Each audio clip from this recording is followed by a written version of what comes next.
All right. Let's get this party going. Share.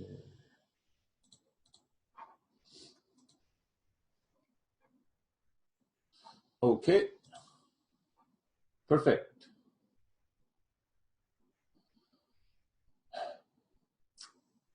Yeah, so basically what we're going to talk about is gaps, right? Like, why do gaps happen, right? Like, what makes gaps happen? Why, like, if you can trade gaps or not, if you can basically say that, okay, if this gap is going to get filled or it's just going to reject it, right? So those are very important things. I think people don't really understand the basic concept of gaps and why are gaps happening based on a technical perspective, right?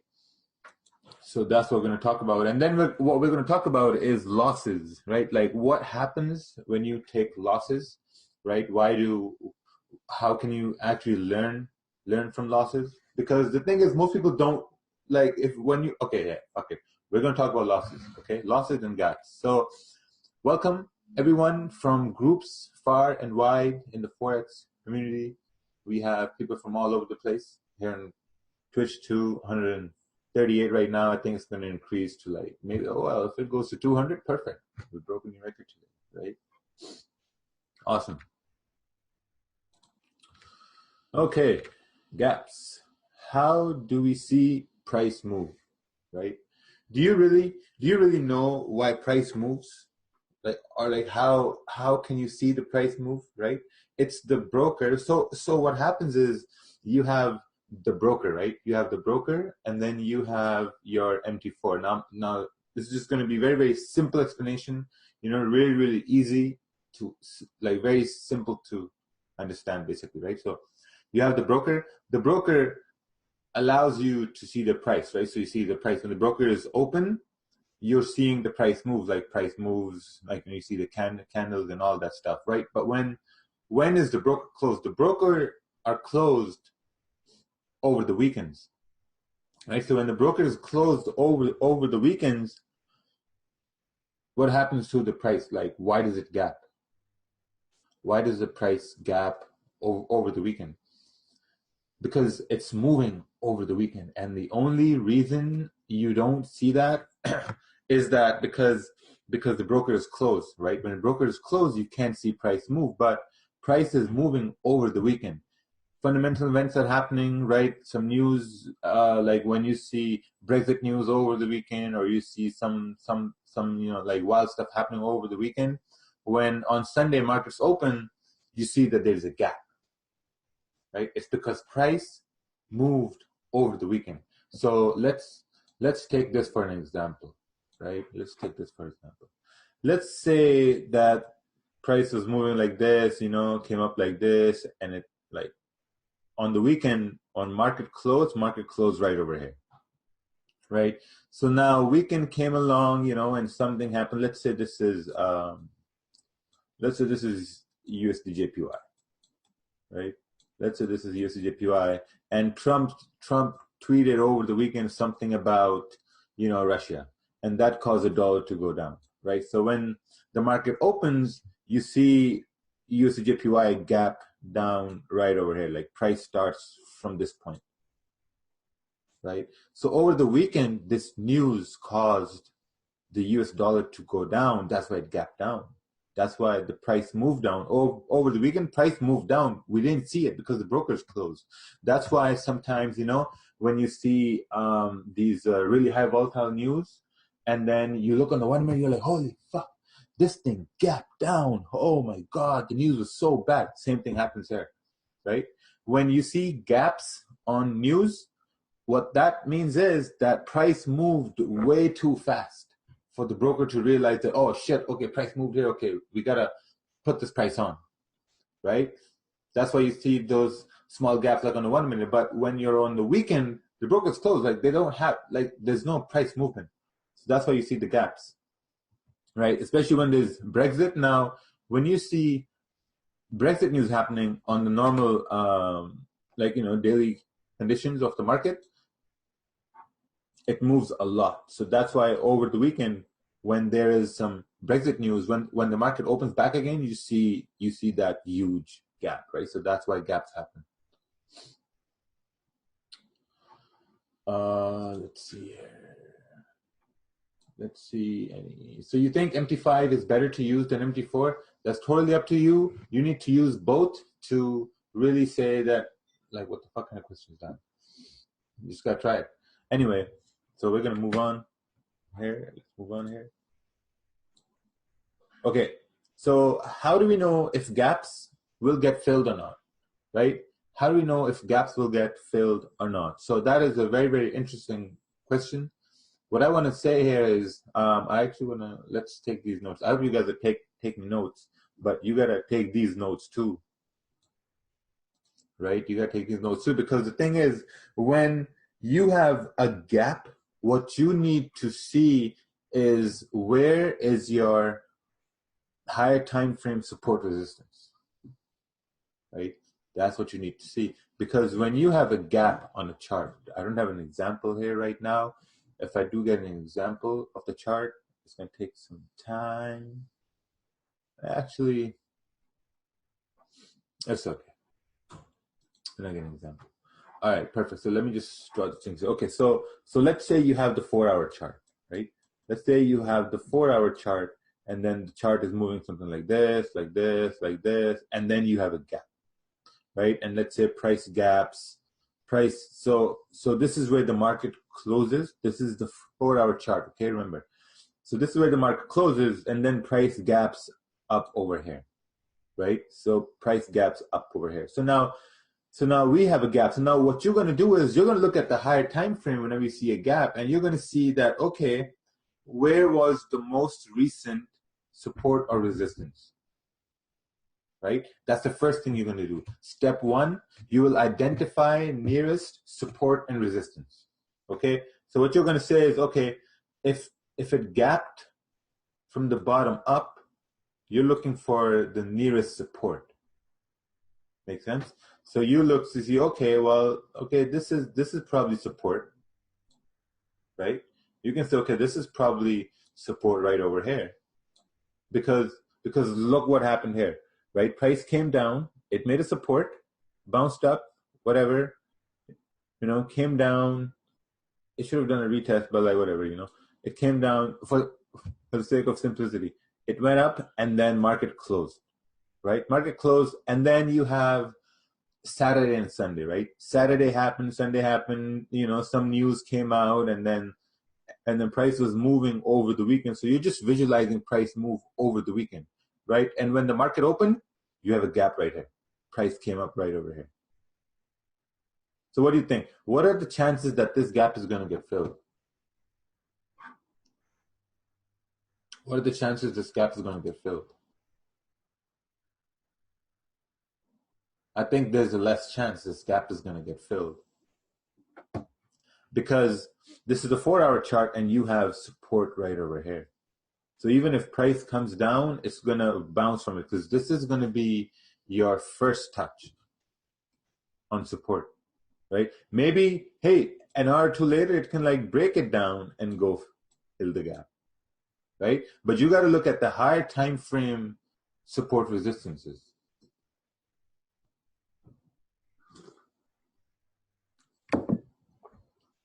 No, there's a question, would you not mark wherever the price gap to as a zone? No, because that's where the market closed, It's not like, because let's say if price is in the middle of a zone and the market closes, that's not going to be the zone, because the market closed when price was not at a zone, right? Here, the fucking market closed when price was not at a zone. Make sense? So that's why this gap is not going to get filled.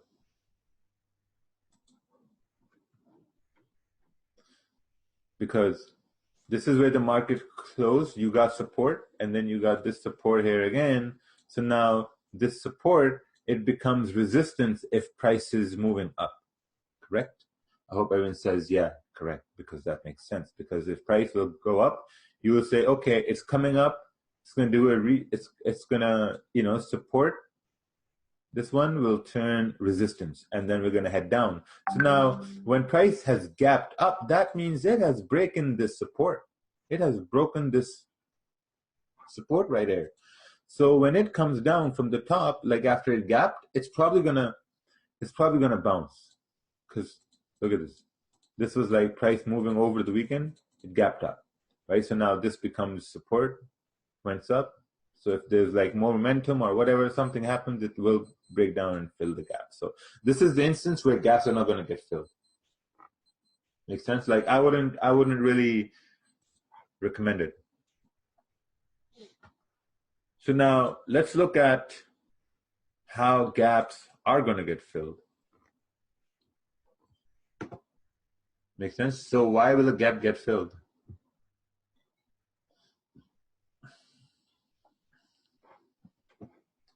Right? So some people are talking about how GJ went up to resistance on Sunday and then it shot back down, right? So what happened?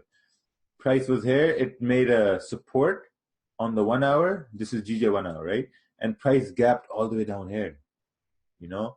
So now you got this support turn resistance. It came up, it fucking tapped it, and it went back down. Because whatever happened, gaps, news, whatever, right? Price will always respect the higher time frame, what's that called? Zone, high time frame zone. Price will always respect the high time frame zone. And if you guys aren't making notes, I don't know what the fuck you're doing. Because if I was you, I would be making notes. Because some people, you know, they're very impatient. They want to trade gaps, you know, and then they trade gaps. So sometimes they get fucked, sometimes they don't get fucked.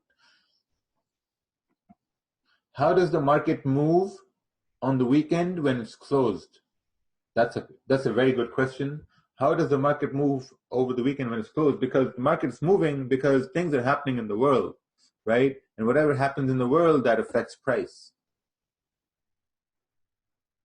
That's what happens. So this is going to be recorded. It's going to be on Twitch too, right? So whatever happens in the world, it affects price. And when price is moving. Price is moving. That's why. Okay, let's go to the next slide here. Let's see what next slide we have. Oh, for some reason we have a blank screen. Okay, perfect. So that was the end. Yeah, so Ted said that the central banks are closed. So that was the end of the gaps section. So now we're going to talk about, like, okay, why gaps can we get filled, right? Why gaps can we get filled? So we got, that's not a straight line.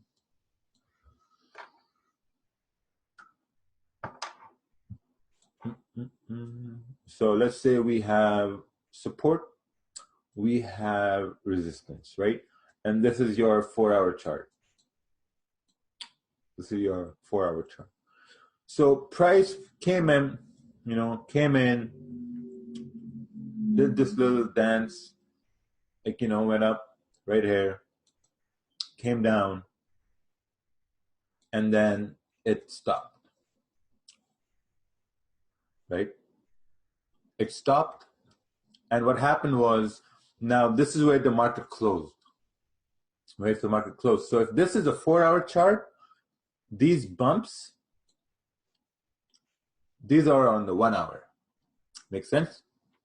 These are on the 1 hour. So now what you're saying is that, okay, so now price opened somewhere here. Over the weekend, price opened somewhere here. This gap was, let's say, 10, 12 pips, right? So now what you're doing is you're like saying, okay, perfect. So this is what happened. So now you look left and you see this resistance area, which becomes support. So will this gap get filled? First of all, I don't recommend trading gaps anyway because fucking the spreads are wild. So I don't recommend that at all. Yeah, so this gap is going to get filled because now price is at support. Price gap down and gap down at like 1 hour or 4 hour support. And, there are higher chances.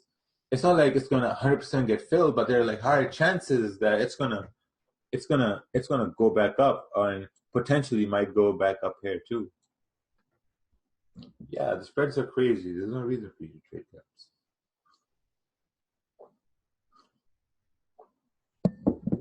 Make sense? So now we're going to go to the fun part. The fun part is how to analyze losses. I was actually very excited to talk about this. Like, so fucking excited, man. I made these slides 15 minutes before the webinar. So, I was just so excited about this. Like around 6 a.m. Eastern to 6:30 a.m. Eastern is when the spreads get back to normal, so that's best. So, okay, how to analyze losses. Everybody takes losses. 90% people here take losses, and you think you're doing things about those losses, taking extra courses or whatever, but you're not doing anything. How to handle losses, right? So I want 1 or 2 word answers. 1 or 2 word answers. How do you guys handle losses? 2 or 3. 2 or 3 word answers. Oh yeah, some cry. Okay. Drink, reevaluate. Oh, treat it as an expense. Okay, perfect. A lesson. Yeah, a lesson. But like, how do you learn that lesson? How do you make sure that lesson doesn't happen? Suicide. Oh, smoke a joint. Perfect. That's what I do. Walk away. Journaling. Perfect. Journaling. Reanalyzing why you took that. Yeah, that's interesting. Reanalyzing why that. Those are a lot of words, man. How could you turn it into a win next time? Yep. Perfect. Cutting losses is key. Cutting losses is key, but like, how do you really cut your losses? How do you make sure these losses don't happen?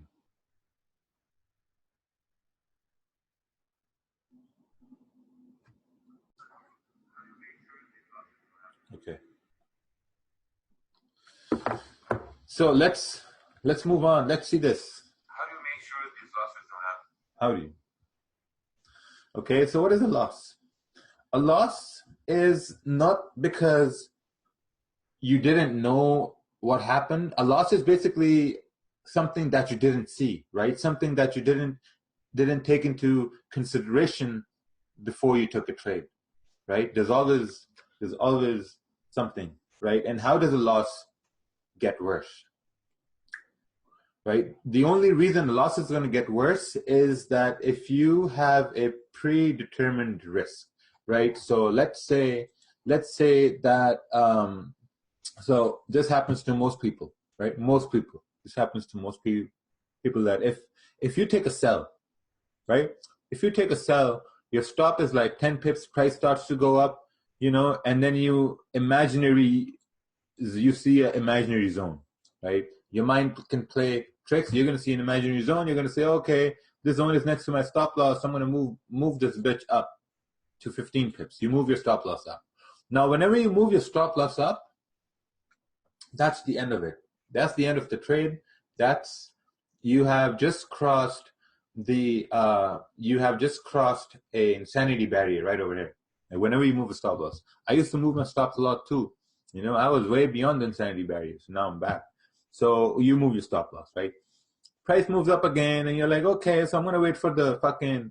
Let's say you took this trade on 1 hour time frame or the 30-minute. And you start looking at the daily, and you're like, okay, I'm going to wait for the daily candle to close. So you move your stop loss higher, looking at the daily time frame, to 25 pips. You're like, all right, so now we have a 25 pip stop loss, right? So now, some people who are more disciplined than others, they'll close at 25 pips. But some people who are not disciplined, they're going to say, yo, okay, huddle. I'm a swing trader. Started off with a scalp of 10 pips down over here, and now we're a swing trader, 35 pips, or no stop loss. Fuck, remove stop losses. That's how your stop gets worse, right? Take a note. Yeah, swing trader too. Like the point is you can't move your stops. You just cannot move your stops, right? So, and okay, so there are only 2 reasons why these losses get worse, right? One was like moving your stops. Make a note of that. Never move your stops. The second one is, this is really important. Second one is overtrading, right? And I think most people look overtrading from a very different, well, like, you know, it's like a good perspective, but I think there's another perspective you can look at overtrading with, is like, let's say that OT is overtrading, because I have a mouse. I'm just going to wish I had a pen. So OT is overtrading. So what's overtrading in your perspective, right? Overtrading is, oh, you know, I took 10 trades a day. That's overtrading. Or I took 15 trades a day. Is that overtrading? Or I did 5 trades a day, right? So some people will say, okay, this is overtrading. Yes, someone said revenge trading. This, if you took 15 trades a day based on what you are really following, then I think that's on the borderline of being fine. It's not totally fine, but it's like, meh, it's okay. But like, the thing is, the most important factor is that some people do revenge trading. That's even worse, revenge trading, right? So let's take this for an example, right? Let's take this for an example. So you are scalping, right? You see a 1 hour candle. You see a 1 hour candle. You see this 1 hour candle, and then you're like, okay, now this 1 hour candle just started, okay? This 1 hour candle just started, so now you're like, okay, the trend is up, right? The trend is up. And what you do is you're like, okay, this is going to go up. So when our candle starts, you take a buy, right? You take a buy, it goes into a little bit of a drawdown, and then it starts to go a little bit lower. You know, it starts to go a little bit lower. Now, how many people would close their buys and take sells? Because it has reached a minor support and it's about to break. It seems like it's about to break. You close your buys and you take sells. You're like, oh, fuck, this is a sell. I'm going to take sell. Happens, right? And then what happens? And then price starts to retrace.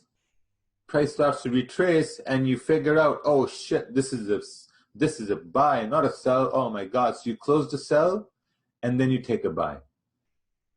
Right? Now price starts to go up. Price is heading up. It heads up, right? It goes to your break even and it starts to go higher and you're like, okay, perfect. It's a buy. It starts to go higher, right? And now what you're starting to do is you're like, okay, you know what? We're going to go in profits and whatever. Now the 1 hour candle has still not closed, right? So sometimes what this volatility happens and stuff happens, you close your buys, you take sells, right? I'd say 70% of the time people would change their biases. The thing is, like, you cannot change your bias 4 or 5 times within one hour candle. That's when you do revenge trading. That's when you really overtrade, right? Because you're changing your bias 4 or 5 times within one hour candle. People do this. You know, look at your trading history. Sometimes when I look at my trading history, I've done that too, right? You just can't change your bias over and over again. It's just bad for business because what's happening? You're paying commission, you're giving away losing trades once, twice, thrice, you know, maybe 4 times. So the thing is, when you find yourself not being like confident, just take one or 2 chances and that's it. Then just close the trade and wait for the 1 hour candle to close. Right? Exactly. Like when you mentally know that, okay, I just took a buy, I closed my buy, and now I took a sell, and now I've closed my sell, and I'm about to take a buy. Stop. That's madness. Can't do that. That's just stupid. You can't change your bias. Right? So I always tell people have 1 bias for every 4 hour candle. Make notes. You know, so you just need to have like 1 bias. And that's going to help you a lot because when you have 1 bias, what's going to happen? Even if that bias is wrong and you hit your stop loss, perfect, fine. You know, you had 1 loss. You didn't close once, twice, and thrice. You just had 1 loss. Perfect. Okay. Now we're gonna wait for this 1 hour to close or the next one, and then look for a better trade. Right? If you do that, your losses are going to minimize. 60% people will not do that. 60% people will just remember this. They're like, okay, perfect. And next week, they're going to start doing the same shit over again. It's going to happen. Trust me. If you want to bet, if someone wants to bet with 1 to 5 odds, perfect. It's going to happen.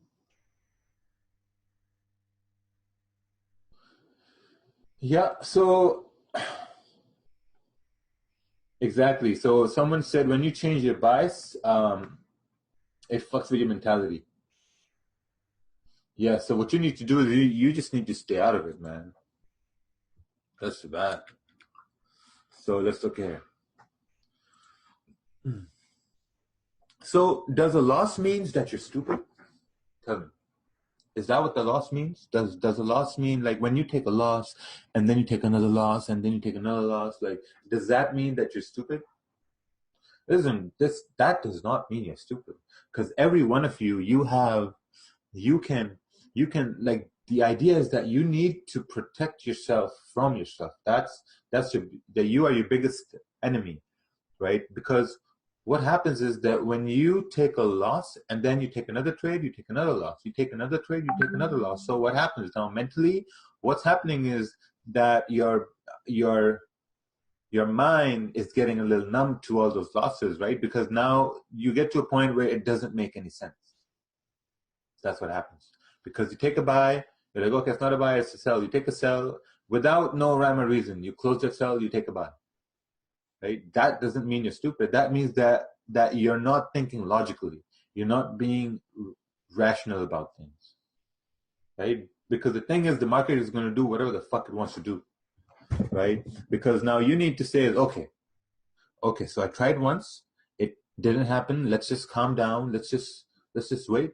And then you tried twice and it didn't happen. So let's just calm down and just relax and just let's look at it like a man, let's be reasonable and let's look at the chart again and not just let's just wait, because you get paid to wait.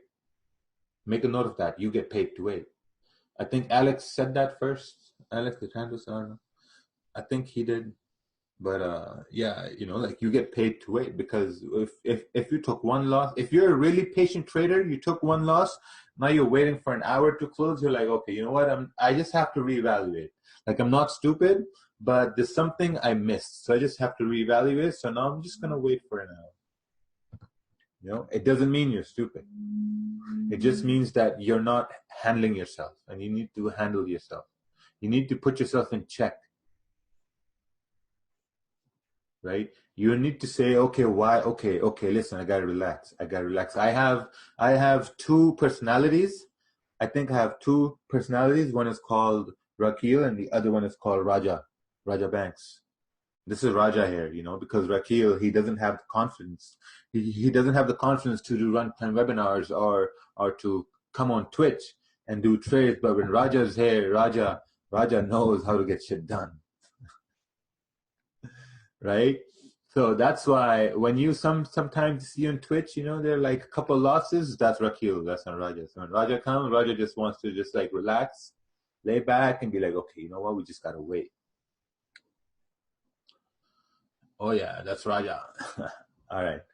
So now when you take a loss, right, what happens? Like you start looking at things like, oh man, this fucking price was at support.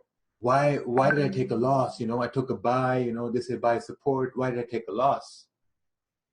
Because there's a probability of things, there's a probability that if price is at a higher time frame support, let's say 1 hour, if you're scalping, 1 hour is pretty good.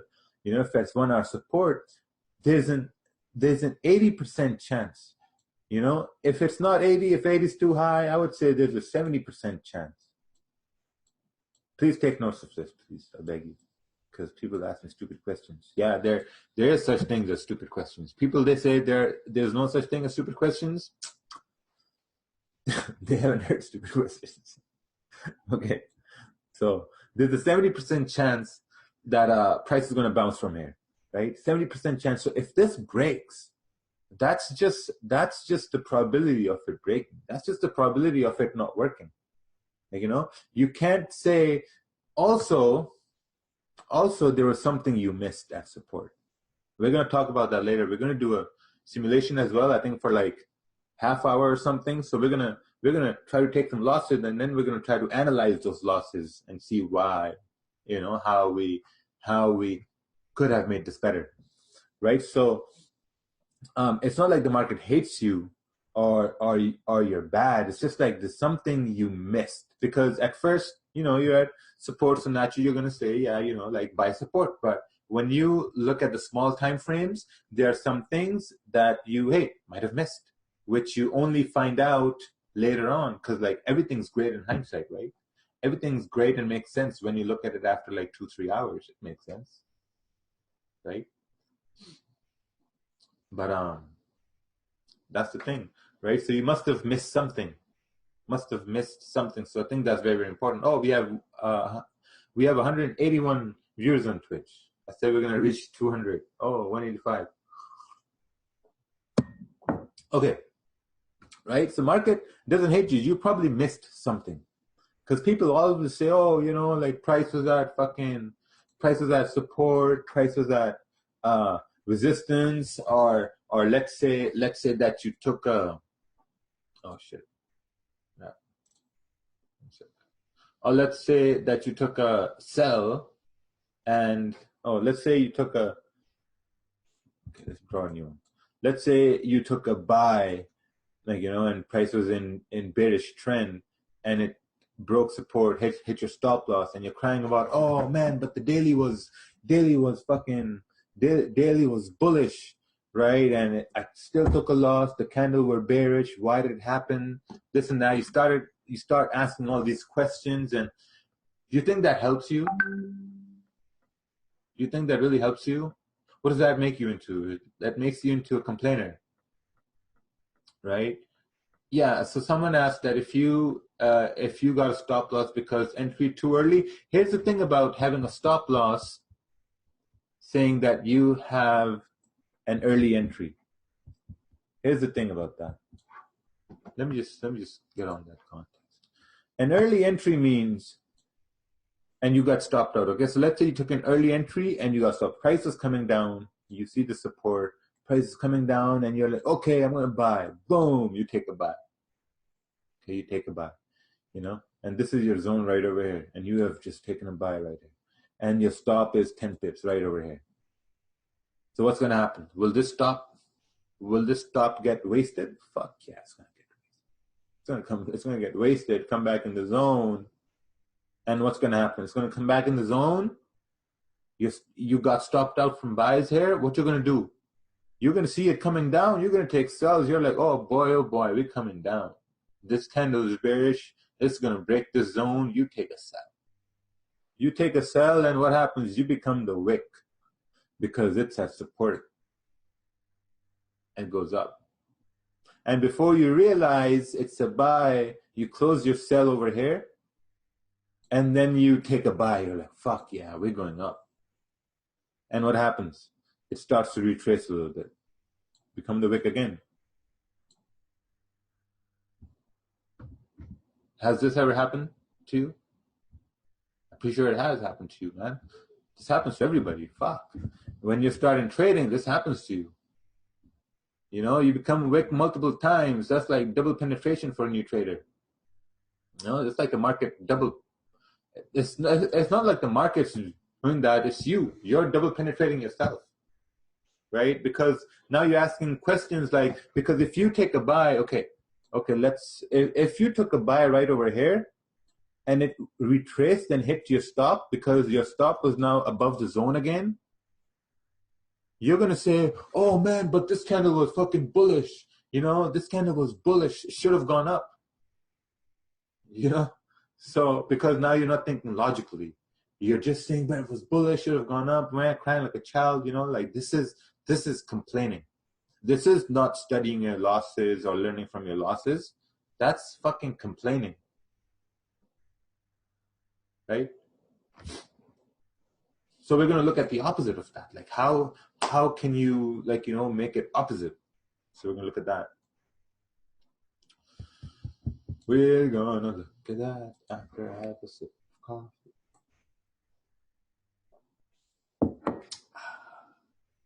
This is Nescafe coffee. Nescafe 2-minute coffee. Okay. All right. So what can we learn from a loss? I forgot I even had this point at the bottom here. What can we learn from a loss, right? So what we're going to learn from losses is what we're going to see in the next slide, right? That what you should be doing to learn from a loss. So what you got to do is you got to visualize your loss to a win. It sounds pretty stupid, but it's a thing. It's a legit thing. You know, you got to visualize a loss to a win because 70% of the time I'm just visualizing candles moving, right? Because you gotta look at it this way. When you have MT4, right? When you have MT4 or MT5 or whatever, you know, and you're seeing candles form, those candles are for retail traders, right? Those candles are for retail traders. Institutions and banks, they look at price. They don't give a fuck about candles or bars or line charts. They don't care. They just look at price. They want certain prices. They take certain prices, and there are certain levels they want to go to, right? We see candles, and we are supposed to trade from candles. And that's a fact, right? So you can always visualize candles. Hey, man, if you visualize a 4-hour bullish candle, that's a lot of pips. That's just it. Just gotta visualize candles. We're not gonna talk about visualizing candles because that's not what the webinar is about. It's about gaps and taking losses. All right. So when you take a loss, you gotta ask these questions, right? The first question you gotta ask is, why was I wrong? Right? If you took a sell, okay, because like if you took a trade, we're gonna look at examples here like soon. I hope you're not in a rush. Okay, perfect. I hope no one's in a rush. I'm not in a rush. So if you have support, right, and it, actually we've talked about support a lot. Let's talk about resistance. So price goes to resistance, right? It goes up, and then it comes down, and then it just comes down. And when it breaks up, you take a buy as a retest, right? So now you got to ask yourself a question. Okay, why was I wrong? Why did it go down? You know, you can't say, okay, you know, but it was a retest here, you know, fucking, it should have gone up, trend is bullish, blah, blah, blah. You know, no, that's not going to help you at all. That's not going to help you. You got to dive down in this chart and you got to see that, okay, how was this a sell? You know, why was this not a retest? Why did this retest not happen? Okay, how could I have taken a sell? Right? That's what you got to keep asking yourself. Okay, like if you had sells, you know, and you got stopped out, you got to say that, okay, how could I have taken a buy? How was this a buy? Right? Because hey, if I would have taken a buy, I would have had a profitable trade. Because it doesn't matter if price was going down. It doesn't matter what I think. You know, price went its way, and how could I have been on that right side? You got to forget about like, you know, why you took that loss. You got to start thinking, okay, how could I have been on the right side? That's a very important mind shift you have to make. These new things I come up with, man, these fake outs, these fucking gladiator candles, all this bullshit, it comes from analyzing losses and seeing like, okay, how could I have been on this right side? And I just make up these stupid names. That's all I do. That's all I do all day, you know. Let's look at this next one here. Yeah, see? So how was this the right trade? Right? You got to start looking at it that way. That how could you have seen things differently? If you go in the smaller time frames or is that on the high time frames, you had to look at it from the right perspective because you were wrong. It doesn't matter why you were wrong. You were just wrong because market is always right. Market is always right. Remember that. Market doesn't owe you nothing because market is always right. When people message me saying, but bro, we had support here, I just don't know how to answer that, because yeah, of course you have support here. Market did what it had to do. Market's always right. And you gotta see how can you be on the right side. That's what you gotta start working towards. How can you be on the right side all the time? And when you start working towards that, you start to minimize your losses and you start to adapt patience. Make sense? Because market is always going to do what it has to do. Be it news, let's say news is positive and price drops. You know, this market just knows you can't fuck with the market, man. You can't complain. You can't complain that, yo, but you were bullish, you know, how can you go bearish? You can't do that, because it's always going to do what it has to do. You just have to put yourself in a position that you can say, okay, you know, I'm not going to say, but I'm going to say, okay, how could I have been on the right side? Thanks for saying that. Can you put those exact words on your IG page? Oh, I forgot what I said. Can you just message her again so I know? Fuck, man. Can you talk about lack of discipline? Yeah. When you have lack of discipline, you start to get disciplined. Come on. You know? It's like when you go to the gym, right? You go to lose weight. So the gym guy tells you, hey man, just eat healthy. Eat healthy, and what's going to happen is when you eat healthy, you're going to lose weight. But if you don't eat healthy, you're not going to lose weight. You're still going to be fat. You know, so it's your discipline that you eat healthy and you lose weight. Same thing with trading. You don't take too many trades and your account stays healthy. You take too many trades, your account takes a beating.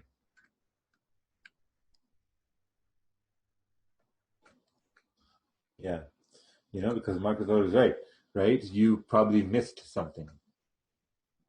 So what did you miss? That's what you got to see. Right? Let's go to the next one. Take notes. Yes, take notes. So we're going to look at some examples. Right? We're gonna look at. I'm gonna take like a 2-3 minute break, but we're gonna do some simulation here, and we're gonna try to take some losses, and then we're gonna try to learn from those losses the correct way. We're gonna see. Someone asked the question, Raja, when is the best time to enter? I'm gonna let everyone deal with that. Everyone else deal with that. You know, I'm not gonna answer. When's the best? Okay, I'm gonna answer that, because then, you know, someone's gonna say Raja, then asshole. Okay, best time to enter is at zones, you know, because look at it this way. You have support. Let me just draw support.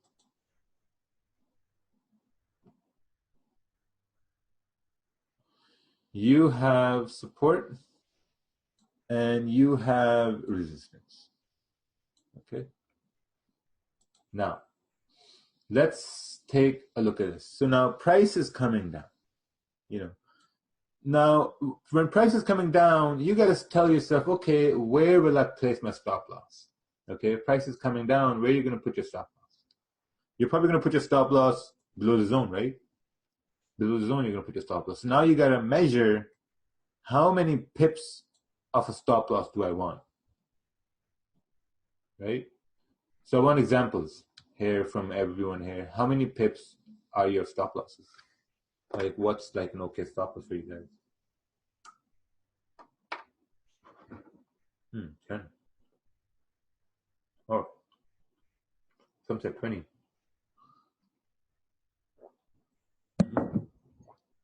43 pips. You're trading USD ZAR. 30 pips. Okay. Oh, nice.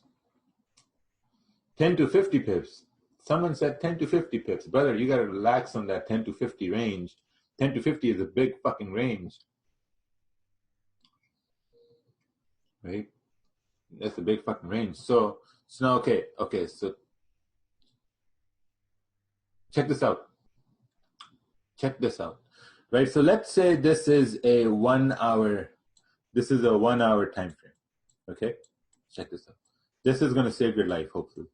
This is a 1 hour time frame. And you're like, okay, so I got to place my stop below this zone and my stop loss should be, let's say you say my stop loss should be 10 pips. So now you measure 10 pips. You're measuring 10 pips and you're like, oh, 10 pips is right over here. Okay, perfect. So now, when will you enter? Will you enter over here, or will you enter when price comes down here? Obviously, you're going to enter when price comes down here, right? Because if price comes down here, you take a buy. Now your stop is 10 pips and it's below the zone. Right? So now you're following your plan. Now, this is like you're following your risk plan now. Right? So now your stop loss is below the zone and it's 10 pips and you have a nice entry. Right? If you're saying, okay, you want like a 7 pip stop loss, so then what are you doing? You're waiting for price to maybe come down over here. You take a buy, your stop is below the zone. Because if price breaks below the zone, it's going to take you out and then it's going to continue moving down. Right? If it's like, theoretically speaking. So this is very, very important. Right? Also, it depends on the time frames you're looking at. So now let's say this is your 4-hour time frame, or let's say this is your daily. Okay, let's talk about swing trading. Let's say this is your daily time frame. Where is my pen? There is daily time frame. Oh, someone said good morning. Good morning, Vietnam. Their morning just started.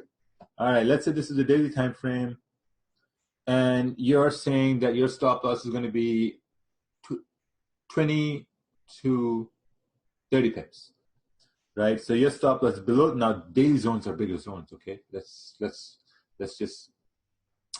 understand that let's say for 1 hour zone is like 6-7 pips, daily zone can be like 20 pips, 15 pips, right? So you're like, okay, I'm going to place a stop loss below the daily zone and my stop is going to be 25 pips. You're going to measure 25 pips. You're like, okay, 25 pips right over here. So when price comes here, I'm probably going to put a buy limit so that this gets activated and I'm trading my plan. Because stop is below the zone, it's 20 pips, 30, whatever. Right? Same thing goes for sells too. Right? Your stops are here. But if your stop is, let's say you're saying, okay, I'm gonna enter right over here and have a 25 pip stop over here in the zone, that's gonna get hit too, because it's still in the zone. Right? It's still in the zone. Someone's sound keep cutting out. Oh, it's gotta fix your speakers. Someone asked me the question. How do you know it will not break that zone? You don't know. That's a $1 million question. If people knew that zones will 100% not get break, everyone's going to be fucking rich. You don't know if it's going to break or not.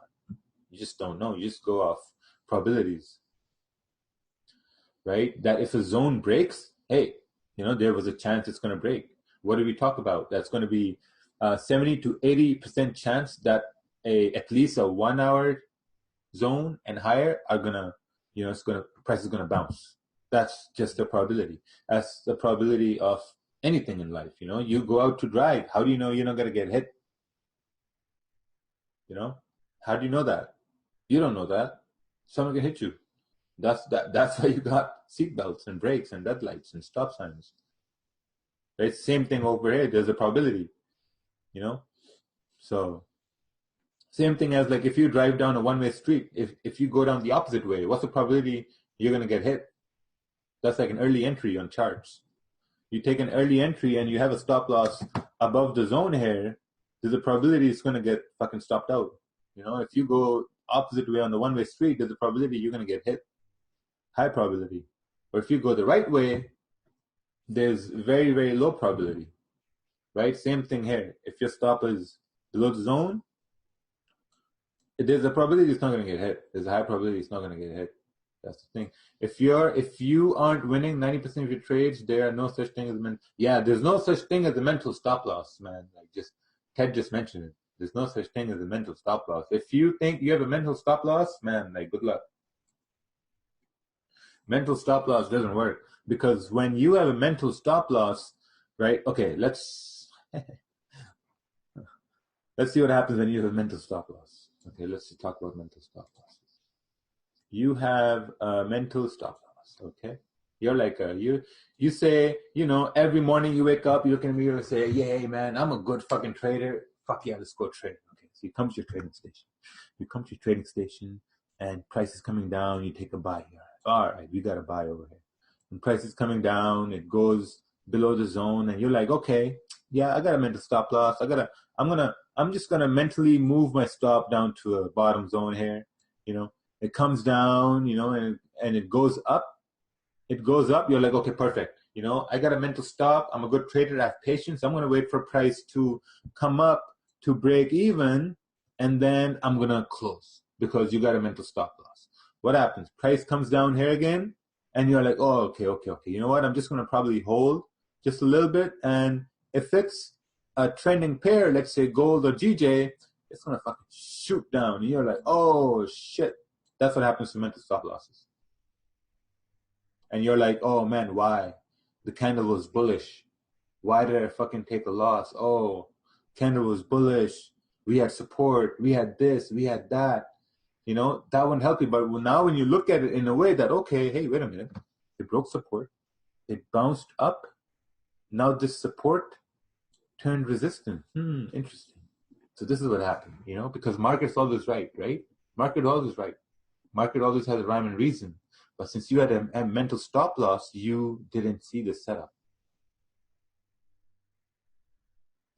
So someone asked me a very stupid question. Would you recommend to always use a stop loss? I just don't know, man. Why? Fuck. So this is what happened here. That you did not see this. So now when you took that loss, now you're going to look at it in the way that, okay, how could I have been a winner? How could this may have been a winner? Right? So now you look at this way. Broker support came up. Oh, the support and resistance. This was a retest. Shit, it went down. So now you make a note that, okay, maybe next time I'm not going to have a mental stop loss because it broke support. And now I'm just going to wait because it broke support. It's going to come up for a retest because it happened the last time I had a mental stop loss. And it fucked me. So now I learned my lesson. I'm just gonna have a stop loss and wait for it to do a retest because it did that the last time. And now I can win the trade. Retest. Hey Ted, you wanna talk about some shit? Like I'm just gonna take like a 5-minute break here. You okay with that?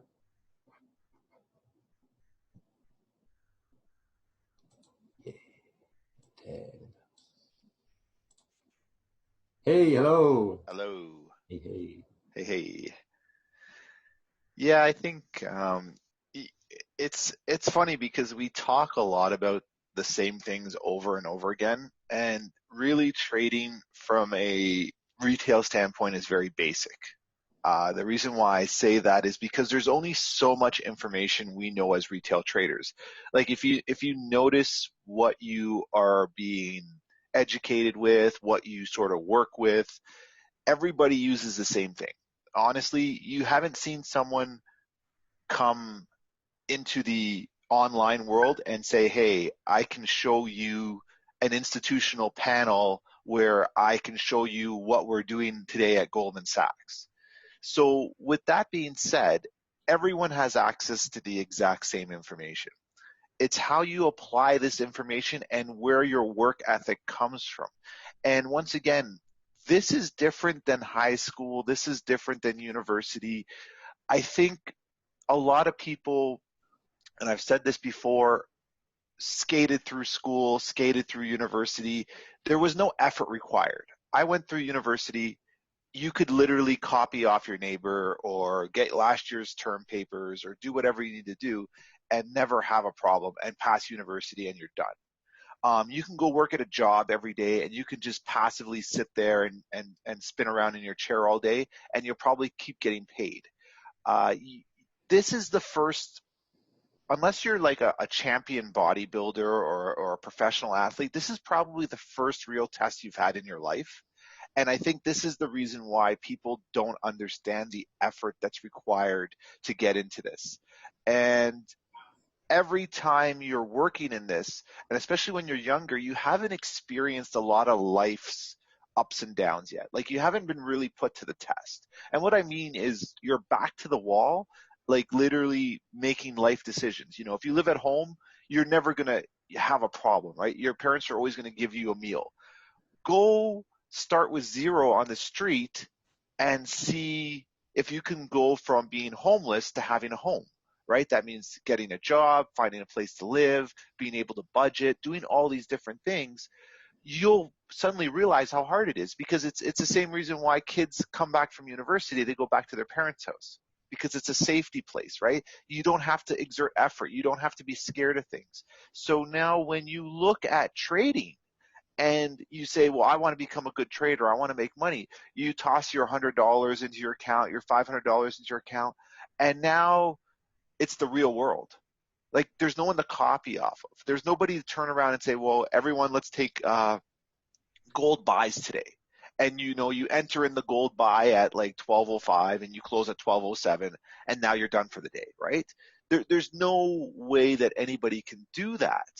And now you're coming to the realization that your life sucks. But that's okay though, because now what you're starting to realize is you're learning the mental threshold about yourself.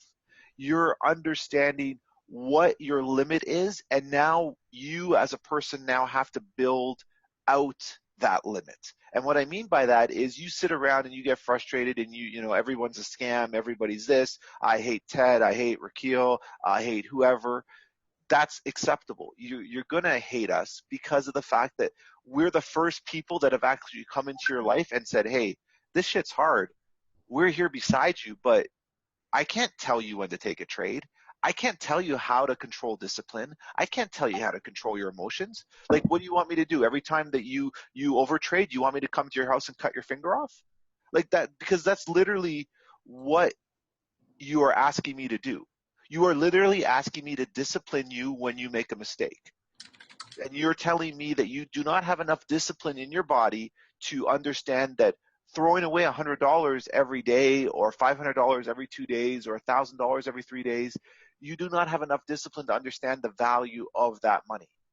You will understand the value of that money when you have no more money left. And then you look back at your trading account and you'll say, wow, I just blew like 15,000 or 20,000 trading when I could have traded demo for 6 months and taken my time, or I could have traded penny lots and taken my time. You're going to realize that. And it's like a bad relationship. You only realize how bad it was once you're out of it.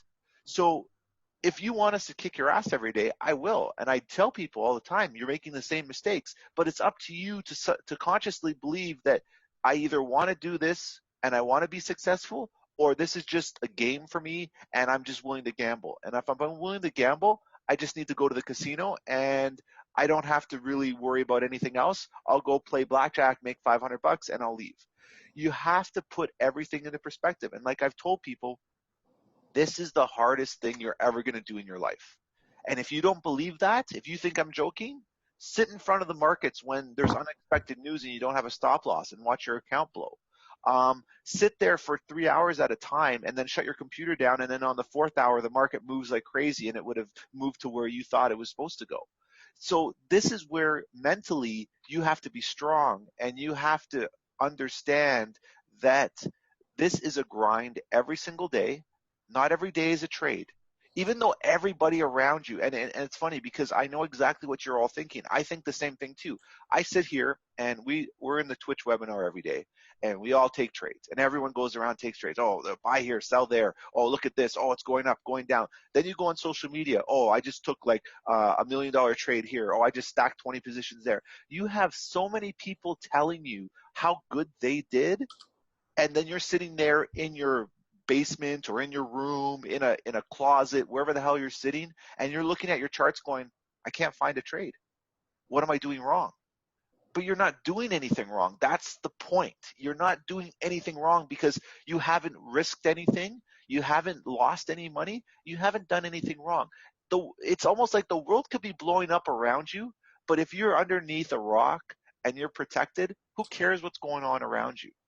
And that's exactly how you have to have the mentality. It's like when I sit on the Twitch feed, I take trades. I can show everyone my trades. I show them now regularly just because I want people to see, you know, that trading is exactly what it is. It's not every day. I took like maybe 10 trades this week. I took 2 gold trades yesterday. I spoke about the gold trades, and then I hear everyone else looking at GJ, EJ, UJ. Everyone's taking wins. You know what? Those charts didn't even cross my mind because I had an idea in my head. I liked my gold trades. I said where gold was going to go. Gold went to where it was. I even got out early. I closed my trades early. It went to exactly where I said it was going to go, but it didn't bother me because the whole idea in my head was I successful today? Did I take a trade where I profited? But more importantly, did I take a trade where I looked at the charts, I understood where the market was going, and I was able to understand and accurately make a good decision on my end? Whether it was a good decision to take a trade or whether it was a good decision not to take a trade. That is going to be your overall consciousness, and that is how you have to approach the market every single day. Sitting here for webinars, sitting here on Twitch feed, you know, trying to analyze trades is not always going to be the best thing for you. You know what? There might be a day where you don't see anything in the market. Close the market, close your charts down, go watch TV. Don't get into the Twitch feed. Don't sit there and feel that you have to force a trade, because these concepts that we're talking about right now, where to place a stop loss, where to take profit, what to do with a gap trade, that stuff can be totally irrelevant if you just focus on yourself and you understand your limitations, and you understand on either accepting those limitations, that you've reached the peak of your performance and now you just have to be consistent, or if you believe that your limitations can be broken, how do I go about doing that? What are the small steps that I need to go and do that? Because going to the gym, if you're 250 pounds or 300 pounds and you expect to lose 100 pounds in a week, you're not going to be able to do it.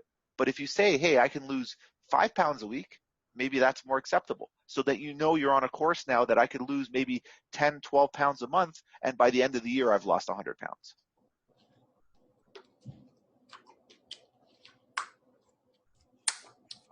Yeah, awesome.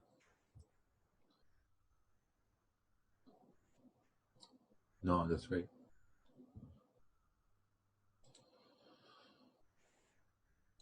So what we're going to do here, oh, nice. Perfect, Ted. Thank you so much. You know, words of wisdom by the oldest person here in the webinar.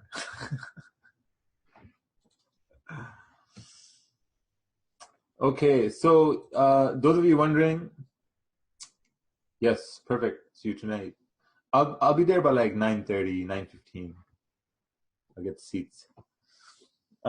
So those of you wondering, this is the simulator, right? This is the website. You go here, you go to the website to get the simulator.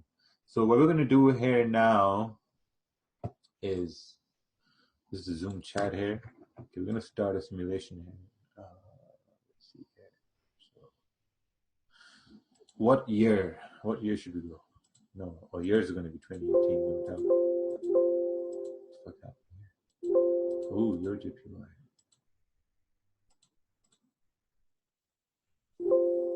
Okay, what month?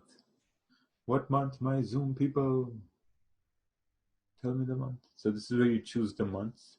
These are your providers here. So you choose the providers just from here. Oh, someone said January, someone said November, someone said January, someone said, okay, let's go to November. Oh, June, February. Okay, let's go to June.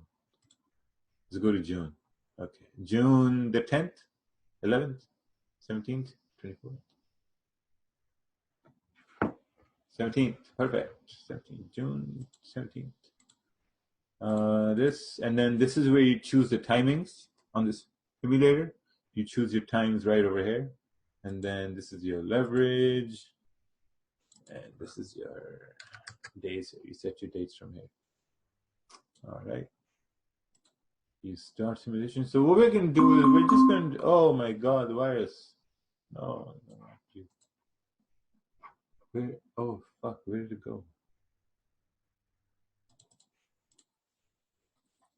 There's a chart. What happened?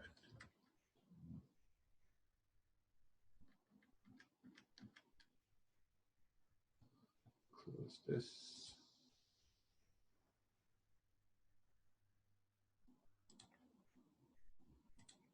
What happened to simulate? Control W. What would that do? It's not going to do anything. We'll have to restart. Oh, well. Oh, it's the vast. Hold on.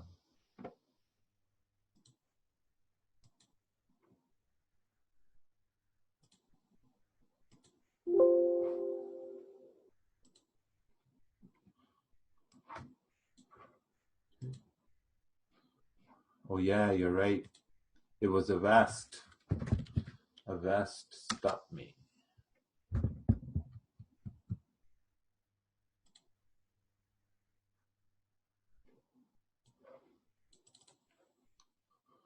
Okay, there we go. You can see it. Let's go to Zoom. Let's go over here. Okay, perfect.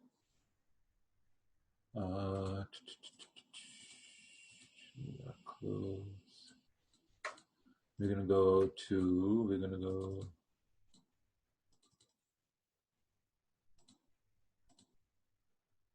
and $2,500, $120,000. Okay, perfect. There we go. So we're gonna put some charts. Start with daily, 4 hour, 1 hour, 30 minute, 15 minute, 5 minute. Haven't really done this on Twitch. Damn, it's the first time doing this one on Twitch. So open these charts. Open. Okay. So we have these charts open. So what we're going to do now is we're going to go to our session time. So let's say we're going to go to our 6 a.m. Eastern, right? So from this, you can choose your time frames here. See the 1 hour. So this is the time here. This is 5 p.m. Eastern. So we're going to go to 6 p.m. Eastern. So this is your London Open. London is 3, 4, 5, 6. This is your 6 a.m. Eastern.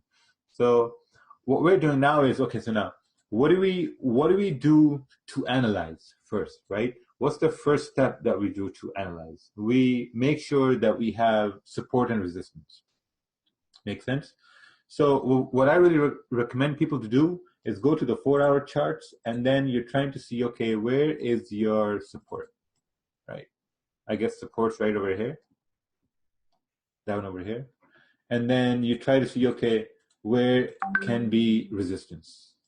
Resistance can be right over here, right? The previous 4 hour close. So how I identify that on the 4 hour charts is that it's always at the previous open and close, right? So it opened right over here. So this would be a resistance.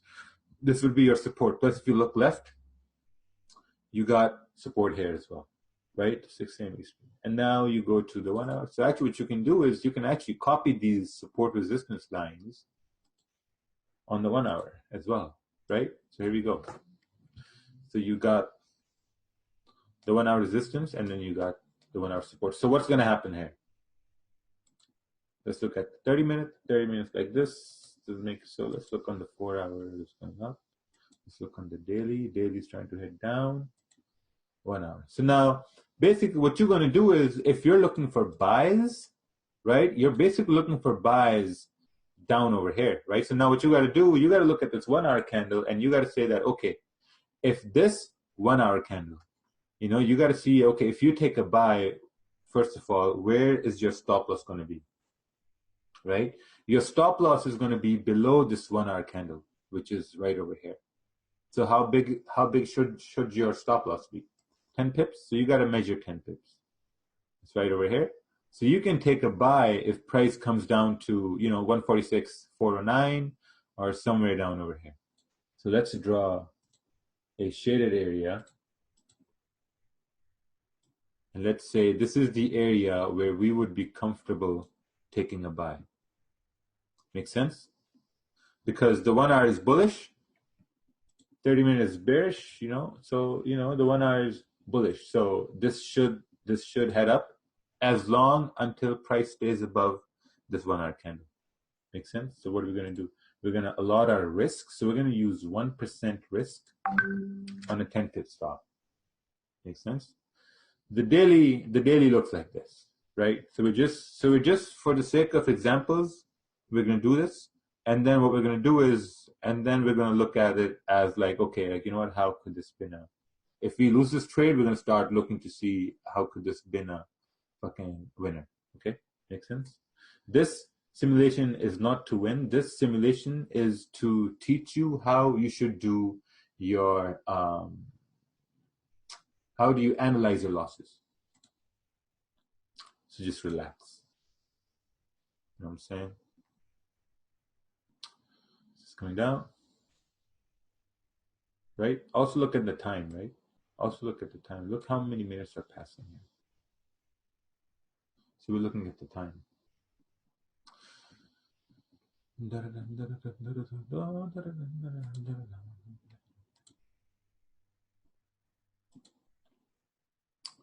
Oh, there was nothing.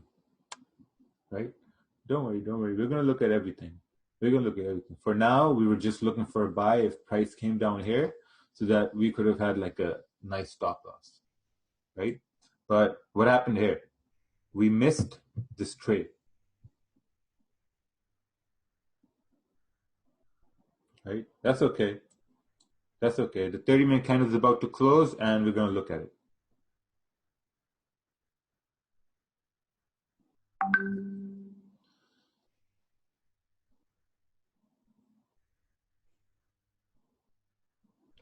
$30-minute candle closing right now. And right there. We got the 30-minute candle close. Okay?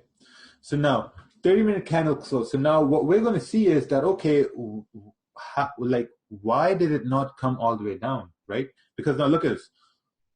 Look at the way it moved. It moved 17 pips, right? So now you're not saying that, fuck, man, like I missed my trade, blah, blah, you know, like I waited and now I've missed my trade. It's not about that. It's about how could you have taken this buy? Make sense? Because you missed it and someone was in it.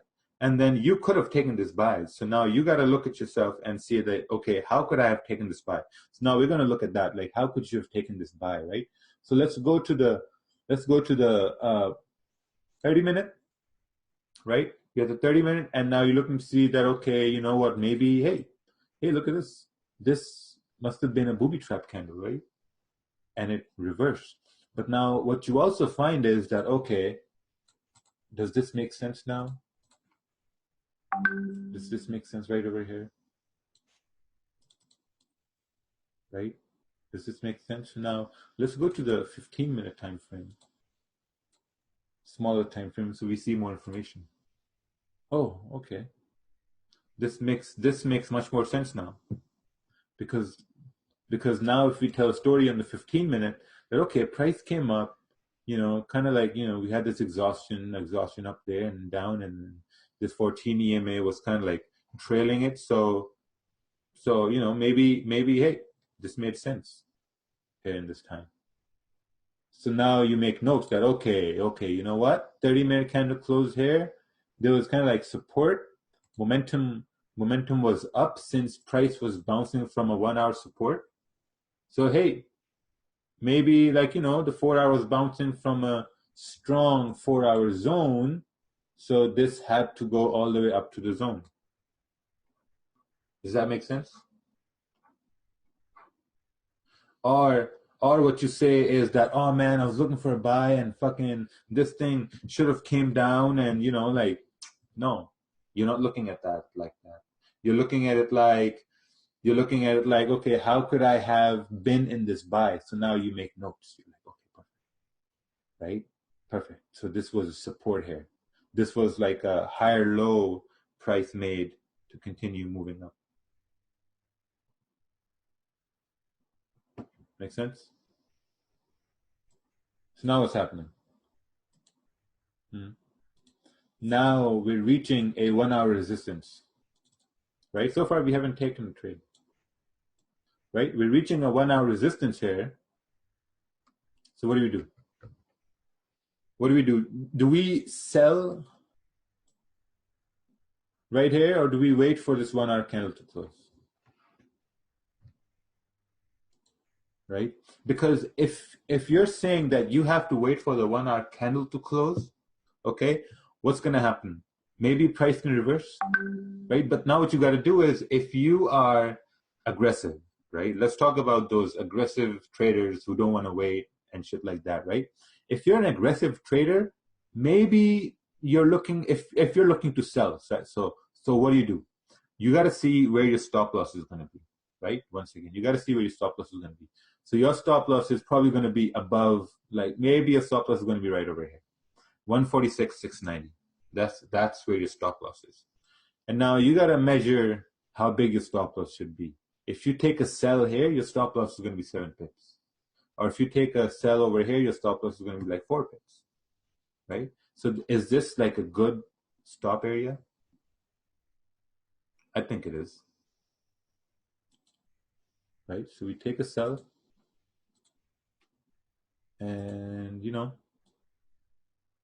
this is for all those aggressive traders. If this breaks the zone and goes up, we're going to look to see why and what, like why things happen, right? So that's what we're going to do.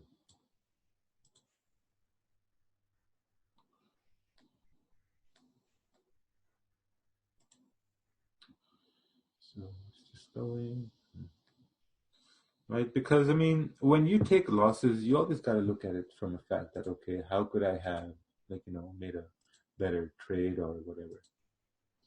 So see here, we predetermined our risk, right? We predetermined our risk. And what did we learn from this trade? This trade was that, okay, this is a 1 hour resistance, right? So now, what are the chances that the 1 hour resistance is going to get respected? What's the chances? 60 to 70% chance? I'd say 60 to 70% chance it's going to get respected, right? So what do? We close this. We took one trade, or if you want to put it at break even, whatever, right? But now what you're doing is you're looking to see that, okay, this is, okay, so let me just make this one note, right? Okay, so I want everyone to make this note here. I'm going to write it here. I want everyone to make this note.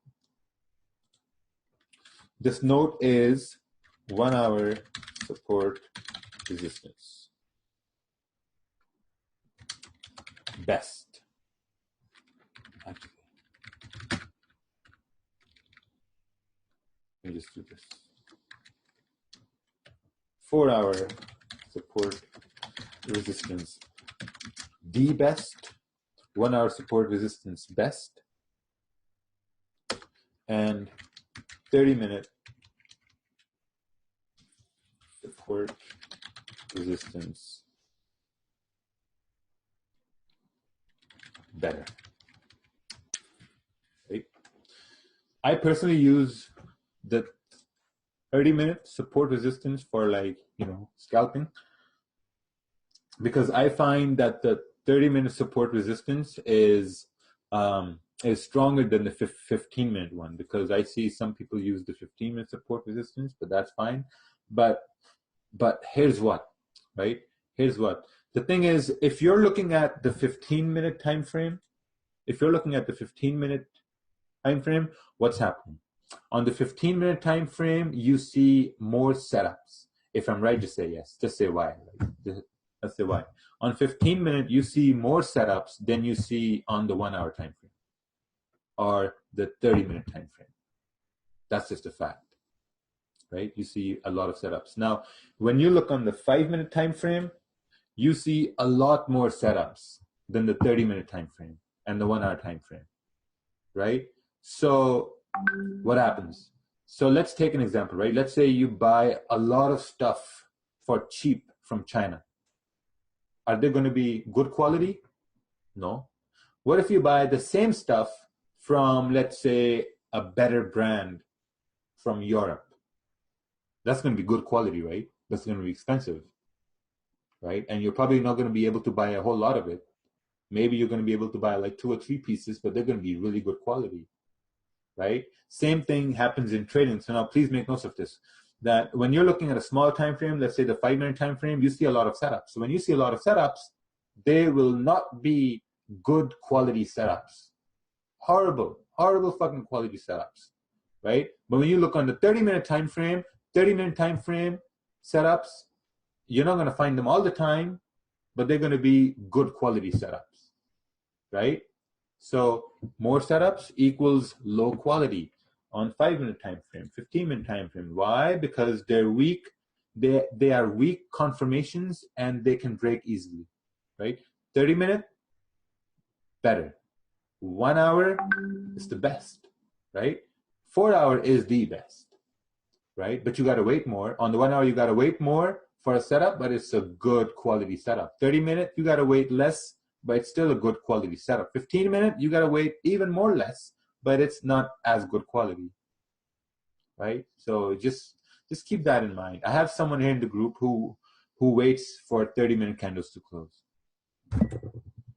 right? So we're gonna close this. So we're gonna close this here. So now what I was about to say is that, okay, 30-minute has found support and 30-minute has found resistance, right? So now you got to see, okay, how big is this range? This is an 20 pip range, right? So now how confident are you that price is going to go all the way down here for 20 pips? Is that, what are the odds of that happening? More or less? Will this entire move happen? Will you be confident in this entire move, or will you be confident in till here, quarter, maybe 3/4 of the way? I'd say 3/4 of the way, or maybe a half of the way. I'd like that 100% all day long, right? Because you got to put yourself in a position where you can have better. You can have like a better chance of grabbing some pips, because if this is 20 pips, there's a very less chance. Well, I won't say very less. There's like 45% chance or 50% chance it's going to go all the way down. But there's a 70 to 80% chance it's going to go at least half of the way. And and then that's when you let one run. So we're going to wait for this candles to close. The 15-minute candle is forming right now. And then we're going to wait for this 30-minute candle to close, right? So now we're going to wait for this 30-minute to close, and we're going to go forward. Let's go forward 30 minutes. So now see, we are down at support.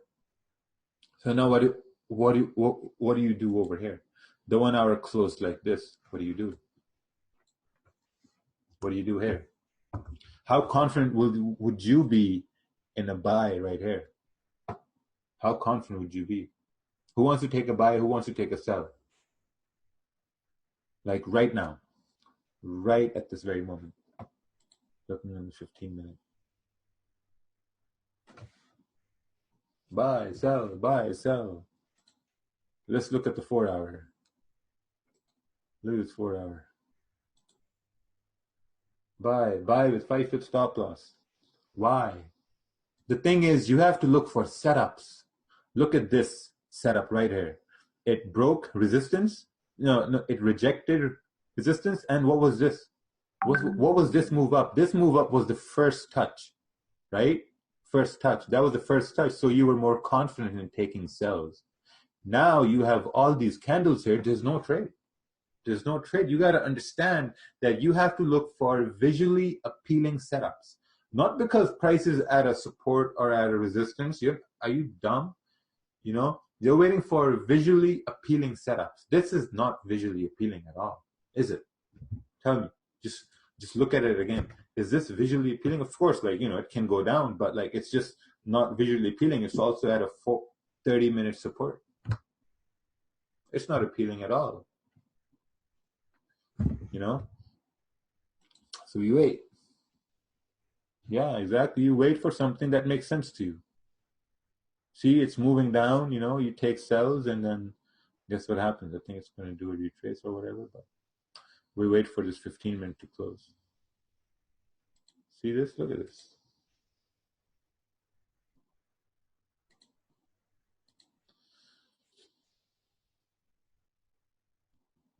He said, what do you do?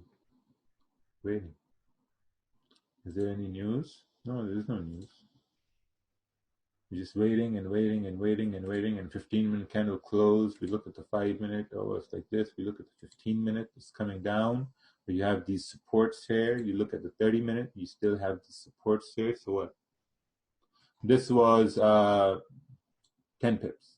You know, from support, it just fell 10 pips. So if you would have taken a buy over here, let's look at it this way, okay? If you would have taken a buy over here and you would have said, okay, we're at support, fuck yeah, you know, let's buy support. So now you lost the trade, right? You lost the trade, but now you look on the smaller time frames. Let's look at the 15-minute time frame and see that how was this a sell?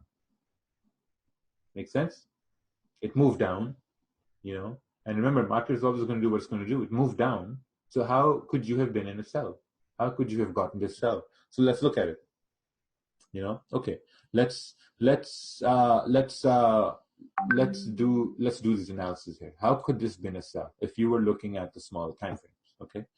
Now candles were coming down, you know, and then this was 5-minute support. Oh fuck, this candle broke support.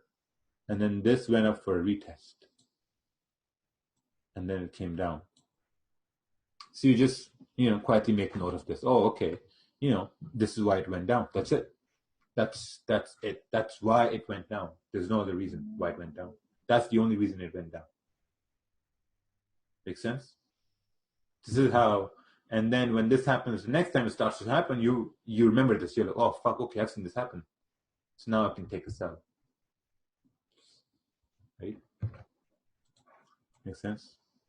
So now what's going to happen? It broke support on the 30-minute. It broke support, but the candle hasn't closed. Candle hasn't closed. But it broke support. Right? Maybe 15 minutes is going to do a retest and then head down. So what do? If we're waiting for a retest, what do? Right? If you are trying to take a retest here, you're saying that, okay, maybe, you know, I should have a stop somewhere up here, right? Somewhere up here. Your stop loss should be somewhere up here. So now you're measuring, okay, this is a stop I can have. So maybe you can sell over here and have a stop. 30-minute candle is about to close. So, you know, like we're just going to wait for the 30-minute candle to close and see what it does. And there we go. We have the 30-minute candle close like this. Let's look at the 1 hour. What's happening now? What's happening now? What's this? Should we wait for a retracement for a sell?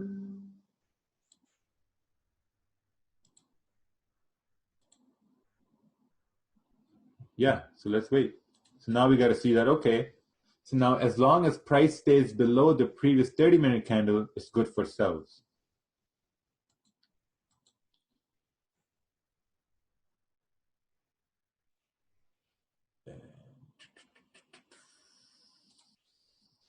Yep, right there. So if it starts to go up, we're going to see, okay, what did we miss?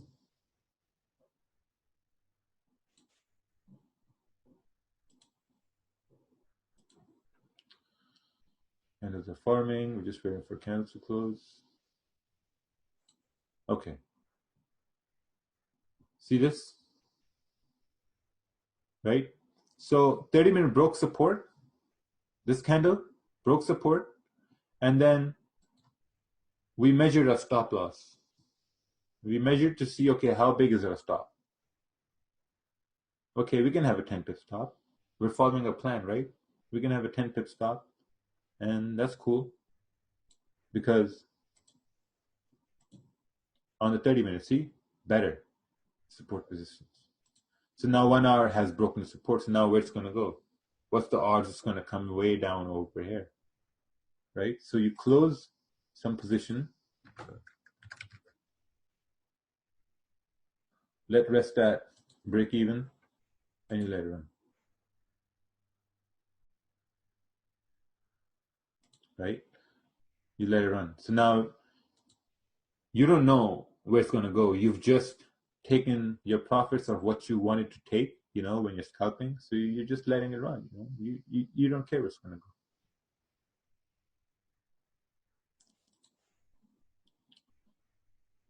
We got 5 more minutes. 4 hour is looks like 4 hour can come down to fill this wick really in the next hour.